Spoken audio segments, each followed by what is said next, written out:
Hello everyone, welcome to my YouTube channel. आज हम goodwill के वैल्यूएशन का सेकंड मेथड समझेंगे। इससे पिछली वाली वीडियो में हमने एवरेज प्रॉफिट मेथड को कंप्लीट किया था। आज हम सुपर प्रॉफिट मेथड को समझेंगे और इससे रिलेटेड कुछ क्वेश्चंस करेंगे। देखिए, सुपर प्रॉफिट मेथड में गुडविल का वैल्यूएशन सुपर प्रॉफिट के बेस पर किया जाता है। अब बात यह कि भाई सुपर प्रॉफिट क्या है। The excess of actual average profit over normal profit is called super profit. हम जिस इंडस्ट्री में काम कर रहे हैं उस इंडस्ट्री का जो नॉर्मल रेट ऑफ रिटर्न है, अगर हम उससे ज़्यादा प्रॉफिट अर्न कर रहे हैं तो जो एक्सेस प्रॉफिट है उसे सुपर प्रॉफिट कहा जाता है। मान लीजिए हम जिस इंडस्ट्री में काम कर रहे हैं उस इंडस्ट्री का नॉर्मल रेट ऑफ रिटर्न है 10% और हमने कैपिटल एम्प्लॉय की हुई है 10 लाख रुपए। तो 10 लाख रुपए का 10% मतलब 1 लाख रुपए हमें प्रॉफिट नॉर्मली अर्न करना चाहिए, लेकिन हम अर्न कर रहे हैं 1,50,000। इसका मतलब जो 50,000 हम एक्सेस प्रॉफिट अर्न कर रहे हैं ये है सुपर प्रॉफिट। और गुडविल का वैल्यूएशन इसी प्रॉफिट के बेस पर किया जाता है। सुपर प्रॉफिट का नंबर ऑफ ईयर परचेज में मल्टीप्लाई करके हम गुडविल निकालते हैं। तो गुडविल का फॉर्मूला क्या बना, देखिए, goodwill equals to super profit into number of years purchase. अब ये जो नंबर ऑफ ईयर्स परचेस है, ये जो गुडविल का वैल्यूअर है वो अपने एक्सपीरियंस और स्किल के बेस पर इसका अनुमान लगाता है। तो सुपर प्रॉफिट के बेस पे अगर गुडविल का वैल्यूएशन करना है तो हमें क्या चाहिए, सुपर प्रॉफिट और नंबर ऑफ ईयर्स परचेस। तो नंबर ऑफ ईयर्स परचेस आपको हमेशा क्वेश्चन में दिया होगा, लेकिन सुपर प्रॉफिट नहीं दिया होगा। सुपर प्रॉफिट हम कैलकुलेट करेंगे। तो सुपर प्रॉफिट कैसे कैलकुलेट होता है उसका फॉर्मूला देख लीजिए। जैसा कि मैंने आपको बताया, super profit means excess of actual average profit over normal profit. मतलब जो हमारा एक्चुअल में एवरेज प्रॉफिट है वो नॉर्मल से जितना ऊपर है, तो उस हिसाब से यहाँ पे हमारा फॉर्मूला बनता है एक्चुअल एवरेज प्रॉफिट।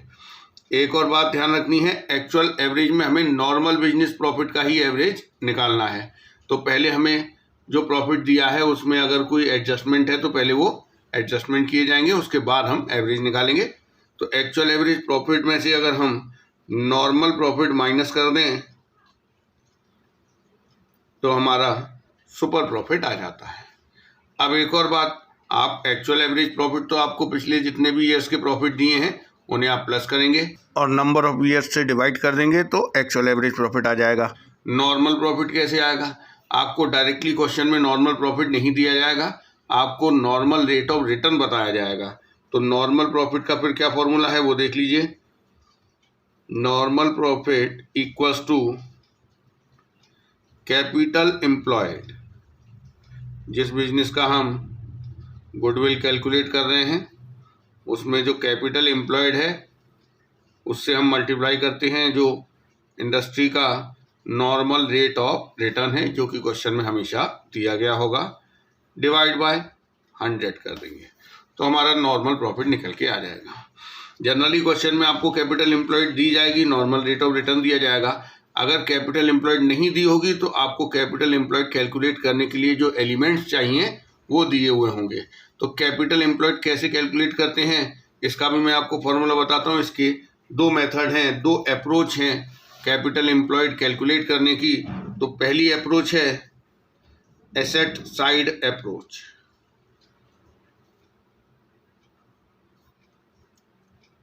आप दोनों में से कौन सी अप्रोच से कैलकुलेट करेंगे ये डिपेंड करता है कि आपको क्वेश्चन में क्या इंफॉर्मेशन दी गई है। अगर एसेट साइड की इंफॉर्मेशन दी गई है तो एसेट साइड अप्रोच लगाएंगे। इस मेथड से कैपिटल एम्प्लॉयड का फॉर्मूला देखिए क्या होगा, टोटल एसेट्स। देखिए, टोटल एसेट्स में ऐसी एसेट्स जो कि बिजनेस का जो ऑपरेटिंग प्रॉफिट है उसे जनरेट करने में पार्टिसिपेट नहीं कर रही हैं, उन एसेट्स को नहीं लेना है। तो ये ऐसी कौन सी एसेट्स हैं, तो देखिए मैं बता देता हूँ। ऐसी टोटल 3 चीज़ें हैं, 3 एसेट हैं जो कि हमें टोटल एसेट में काउंट नहीं करनी है। तो वो 3 चीज़ें हैं, गुडविल। कौन सी गुडविल, जो बैलेंस शीट के एसेट साइड में शो हो रही है। जिस कंपनी या जिस फर्म का हम गुडविल का वैल्यूएशन कर रहे हैं उसकी बैलेंस शीट के एसेट साइड में जो गुडविल शो हो रही है, जिसे एग्जिस्टिंग गुडविल कहा जाता है, उसे हमें नहीं लेना है, क्योंकि गुडविल का तो हमें वैल्यूएशन ही करना है और ये सेल्फ जनरेटेड गुडविल का वैल्यूएशन करने जा रहे हैं हम, तो इसीलिए purchase goodwill completely right of हो जानी चाहिए। इसीलिए हम टोटल एसेट में एग्जिस्टिंग गुडविल को कंसिडर नहीं करते हैं। नॉन ट्रेड इन्वेस्टमेंट, देखिए बिजनेस का वो इन्वेस्टमेंट जो कि एक्सटर्नली इन्वेस्टेड है, मतलब जो पैसा उस इंडस्ट्री में इन्वेस्टेड नहीं है जिस इंडस्ट्री में हम काम कर रहे हैं, कहीं दूसरी इंडस्ट्री में एम्प्लॉयड है, तो ऐसे इन्वेस्टमेंट को नॉन ट्रेड इन्वेस्टमेंट कहा जाता है, उसे भी नहीं लेना है। क्योंकि नॉन ट्रेड इन्वेस्टमेंट से जो इनकम जनरेट होती है वो नॉर्मल बिजनेस प्रॉफिट में कंसिडर नहीं होती है, तो इसीलिए मैंने आपको बताया कैपिटल एम्प्लॉयड में केवल वही कैपिटल होनी चाहिए जो बिजनेस का profit, normal business profit generate करने में असिस्ट कर रही है, यूटिलाइज हो रही है, तो इसीलिए नॉन ट्रेड इन्वेस्टमेंट को नहीं लेना है। एक और चीज है फिक्टिशियस एसेट।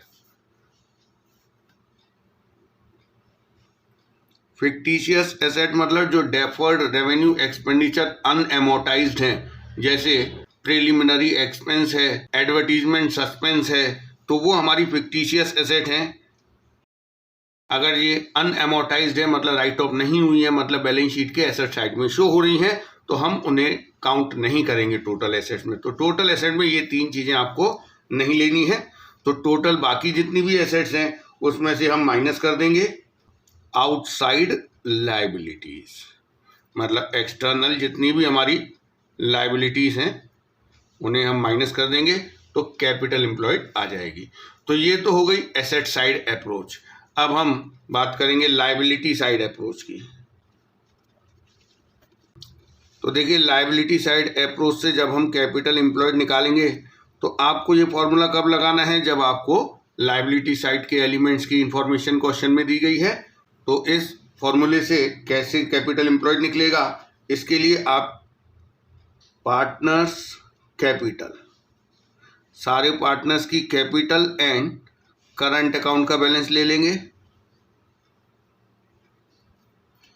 प्लस जितने भी रिजर्व हैं, रिजर्व एंड अनडिस्ट्रीब्यूटेड प्रॉफिट, मतलब P&L का क्रेडिट बैलेंस है तो प्लस करेंगे, डेबिट बैलेंस है तो माइनस करेंगे, जिसको हम कहते हैं रिजर्व एंड सरप्लस। सरप्लस मतलब प्रॉफिट जो कि अभी डिस्ट्रीब्यूट नहीं हुआ है। देखिए ये जो कैपिटल एम्प्लॉयड है इसमें से हमें इन तीन चीज़ों को माइनस कर देना है, माइनस एग्जिस्टिंग गुडविल,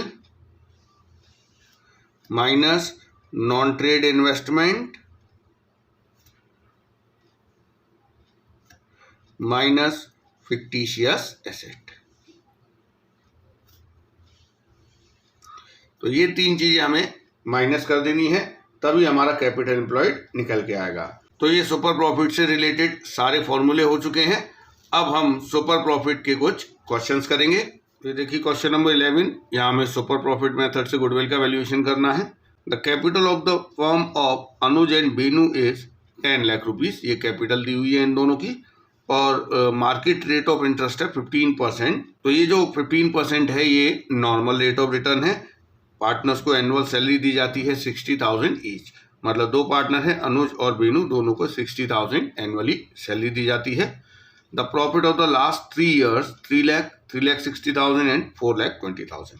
हमें यहाँ पे गुडविल का वैल्यूएशन करना है on the basis of 2 year purchase of last 3 years average super profit. तो देखिए गुडविल का वैल्यूएशन करने के लिए इन्होंने कहा है 2 year purchase of super profit. इसका मतलब हमें सुपर प्रॉफिट में बस 2 का मल्टीप्लाई कर देना है, लेकिन पहले हमें सुपर प्रॉफिट कैलकुलेट करना पड़ेगा। देखिए सुपर प्रॉफिट के लिए हमें 2 चीजें चाहिए, एक्चुअल एवरेज प्रॉफिट और नॉर्मल प्रॉफिट। तो पहले हम ये दोनों चीजें निकाल लेते हैं। देखिए एक्चुअल एवरेज प्रॉफिट निकाल लेते हैं। हमें पिछले 3 साल के प्रॉफिट दिए गए हैं। देखिए पिछले 3 साल के जो प्रॉफिट हैं वो हैं 3 लाख, 3,60,000 और 4,20,000, लेकिन यहाँ पर पार्टनर्स की सैलरी भी है 60,000 ईच, तो टोटल 1,20,000 एनुअल सैलरी भी है। तो या तो हम हर ईयर के प्रॉफिट में से पहले एनुअल सैलरी माइनस करें फिर एवरेज निकालें, या फिर एवरेज निकाल के एक ही बार माइनस कर दें। तो हम देखते हैं पहले तीनों ईयर्स को का प्रॉफिट ऐड कर देते हैं और 3 से डिवाइड करके एवरेज निकाल देते हैं। तो ये आ जाएगा हमारा एवरेज प्रॉफिट, और इसमें से पार्टनर्स की एनुअल सैलरी घटी हुई नहीं है तो हम यहाँ माइनस कर देते हैं 1,20,000। अब हमारा यहाँ से पहले एवरेज प्रॉफिट आएगा 3,60,000 रुपये, माइनस कर देंगे 1,20,000 सैलरी, तो हमारा एक्चुअल एवरेज प्रॉफिट आ गया 2,40,000। ये अभी एक्चुअल एवरेज प्रॉफिट आया है। अब हमें एक और चीज़ चाहिए, नॉर्मल प्रॉफिट। देखिए नॉर्मल प्रॉफिट का फॉर्मूला मैंने आपको बताया था, capital employed into normal rate upon 100। तो देखिए इस क्वेश्चन में हमें पार्टनर्स की कैपिटल की इंफॉर्मेशन दी गई है 10 लाख रुपए। तो देखिए हम यहाँ पर लायबिलिटी साइड अप्रोच वाला फॉर्मूला लगाएंगे, कैपिटल और करंट का balance plus reserve and surplus. तो रिजर्व एंड सरप्लस तो दिए नहीं है, इसका मतलब जो 10 लाख इनकी कैपिटल का बैलेंस है वो ही कैपिटल एम्प्लॉयड है। तो 10 लाख कैपिटल एम्प्लॉयड हो गया। Reserve, surplus, existing goodwill, deferred expense या फिर नॉन ट्रेड इन्वेस्टमेंट की कोई इन्फॉर्मेशन नहीं है, तो ये हमारा कैपिटल एम्प्लॉयड 10 लाख ही होगा। और नॉर्मल रेट ऑफ रिटर्न दिया है 15%। तो हमारा नॉर्मल प्रॉफिट आ गया 1,50,000। इसे हम यहाँ पर रखेंगे 1,50,000 और हमारा सुपर प्रॉफिट निकल के आ जाएगा 90,000। अब सुपर प्रॉफिट आ गया तो गुडविल हम कैलकुलेट करेंगे, 2 year purchase of super profit, तो ये आ गया 1,80,000 रुपये। तो ये हो गया हमारा एक क्वेश्चन 11। इसी टॉपिक का एक और क्वेश्चन करेंगे इसी मेथड का। देखिए क्वेश्चन नंबर 12 की बात करते हैं। अतुल, विपुल ये 2 पार्टनर हैं, इन्होंने बिजनेस में इन्वेस्ट किए हुए हैं 50,000 रुपये। इसका मतलब ये इनकी कैपिटल एम्प्लॉयड है। On an average the profit was 16,000, ये इनका एक्चुअल एवरेज प्रॉफिट है। नॉर्मल रेट ऑफ रिटर्न है इंडस्ट्री का 15%। Goodwill valued at 4 year purchase of profit in excess of profit at 15%। मतलब हमें गुडविल का वैल्यूएशन करना है 4 year purchase of profit in excess of 15%, मतलब 15% से ऊपर जो प्रॉफिट होगा। 15% क्या है? Normal rate of return. तो नॉर्मल रेट ऑफ रिटर्न से ऊपर का जो प्रॉफिट होता उसी को सुपर प्रॉफिट कहा जाता है। तो यहाँ कहने का मतलब ये हो गया कि सुपर प्रॉफिट के 4 ईयर परचेज के बराबर हमें गुडविल का वैल्यूएशन करना है। तो देखिए कैसे करेंगे वैल्यूएशन। सबसे पहले इसी जो हमने अभी किया है उसी मेथड से होगा ये। यहाँ पे गुडविल का वैल्यूएशन सुपर प्रॉफिट के 4 ईयर परचेज के बराबर करना है। तो सुपर प्रॉफिट इंटू 4। अब हमें क्या चाहिए? पहले सुपर प्रॉफिट। देखिए सुपर प्रॉफिट का फॉर्मूला क्या है? Actual average profit minus normal profit. Actual average तो इन्होंने 16,000 ही दिया, नॉर्मल नहीं दिया है। नॉर्मल हम इस वाले फॉर्मूले से निकाल लेंगे, capital employed into normal rate of return upon 100। Capital employed देखिए हमें ये बताया गया है कि अतुल और विपुल ने फॉर्म में कितने रुपए इन्वेस्ट किए हैं? 50,000। इसके बाद रिजर्व की, सरप्लस की कोई इन्फॉर्मेशन नहीं दी है, तो ये 50,000 ही इनका कैपिटल एम्प्लॉयड है। तो सीधे हम ये फॉर्मूला नॉर्मल प्रॉफिट के लिए यहाँ पर लगा देंगे। 50,000 का नॉर्मल रेट ऑफ रिटर्न दिया है 15%, तो सीधे हमारा नॉर्मल प्रॉफिट यहाँ पे निकल के आ जाएगा। तो देखिए नॉर्मल प्रॉफिट निकल के आया है 7,500। तो यहाँ से सुपर प्रॉफिट आ गया 8,500। ये हम यहाँ पुट कर देंगे और हमारा गुडविल निकल के आ गया 34,000। तो ये हो गया हमारा सुपर प्रॉफिट मेथड से 2 क्वेश्चन। अब हम सुपर प्रॉफिट मेथड से ही 2 क्वेश्चन और करेंगे जिनमें पास्ट एडजस्टमेंट भी होगा। मतलब जो प्रॉफिट दिया है उसमें से पहले हमें नॉर्मल बिजनेस प्रॉफिट निकालना पड़ेगा। तो शुरुआत करते हैं। तो देखिए ये question number 23। Average profit earn by a firm is 7,50,000। ये हमारा एक्चुअल एवरेज प्रॉफिट दिया हुआ है, which includes over valuation of stock of ₹30,000 on an average basis. तो देखिए यहाँ पर क्या हुआ है, इन्होंने एवरेज बेस पर मतलब हर साल इन्होंने स्टॉक को 30,000 से ओवर वैल्यू किया है। तो हर साल के प्रॉफिट पर इस ओवर वैल्यूएशन का इफेक्ट आया होगा। तो ये हर साल के एंड में क्लोजिंग स्टॉक का जो वैल्यूएशन है वो उसके एक्चुअल से ज़्यादा पे किया हुआ है। देखिए क्लोजिंग स्टॉक अगर ओवर वैल्यूड है, क्लोजिंग स्टॉक कहाँ आता है? ट्रेडिंग के CR में। अगर क्लोजिंग स्टॉक ओवर वैल्यूड है, इसका मतलब हमने क्लोजिंग स्टॉक को उसकी एक्चुअल वैल्यू से ज़्यादा पे दिखाया हुआ है। ज़्यादा पे दिखाया, इट मीन्स क्रेडिट साइड बढ़ जाएगा, और क्रेडिट बढ़ने से प्रॉफिट भी बढ़ जाएगा। इसलिए हम उसे करेक्ट करने के लिए एवरेज प्रॉफिट में से ये जो ओवर वैल्यूएशन का अमाउंट है इसे माइनस कर देंगे, तब हमारा नॉर्मल बिजनेस का एवरेज प्रॉफिट निकल के आएगा। The capital invested in the business 42 lakh, ये कैपिटल एम्प्लॉयड उन्होंने दिया है, नॉर्मल रेट ऑफ रिटर्न दिया हुआ है। तो देखिए यहाँ बड़ा आसान काम है। गुडविल का वैल्यूएशन इन्होंने कहा है 3 times of the super profit. तो जो सुपर प्रॉफिट आएगा उसके 3 टाइम्स के बराबर। अब सुपर प्रॉफिट कैसे आएगा? देखिए सुपर प्रॉफिट का फॉर्मूला मैं आपको बता चुका हूं, actual average profit minus normal profit. अब देखिए एक्चुअल एवरेज प्रॉफिट तो उन्होंने खुद ही बताया है 7,50,000, लेकिन उसमें एक एडजस्टमेंट है। इन्होंने क्लोजिंग स्टॉक का ओवर वैल्यूएशन किया है एवरेज बेस पर, इसका मतलब हर साल किया है, तो इस वजह से इनका हर साल का प्रॉफिट 30,000 ज़्यादा निकल के आया होगा। तो हम वो 30,000 माइनस कर देंगे, तब हमारा नॉर्मल बिजनेस प्रॉफिट आएगा, एवरेज नॉर्मल बिजनेस प्रॉफिट। अब हम इसमें से नॉर्मल प्रॉफिट माइनस कर देंगे। नॉर्मल प्रॉफिट कैसे आता है? Capital employed into normal rate of return upon 100। तो कैपिटल एम्प्लॉयड तो उन्होंने बताया 42 lakh into normal rate of return 15%। तो यहाँ देखिए क्या होगा, हमारा जो नॉर्मल एक्चुअल एवरेज प्रॉफिट है वो है 7,20,000। यहाँ से हम 15% निकालेंगे 42 लाख का, तो वो निकल के आएगा 6,30,000।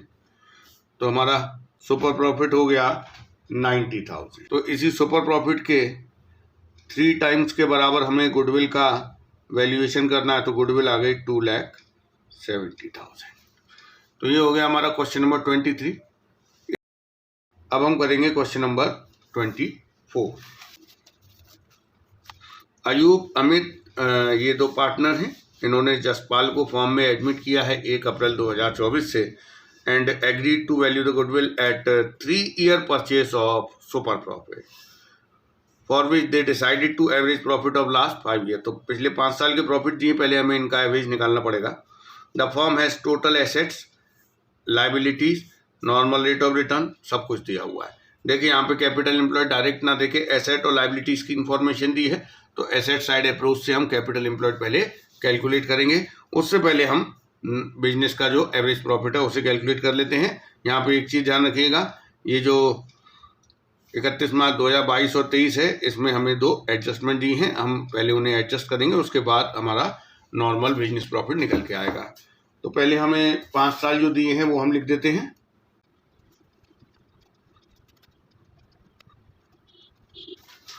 देखिए इन 5 साल में से 2022-23 में एडजस्टमेंट है, इसमें है इंक्लूडिंग एबनॉर्मल लॉस।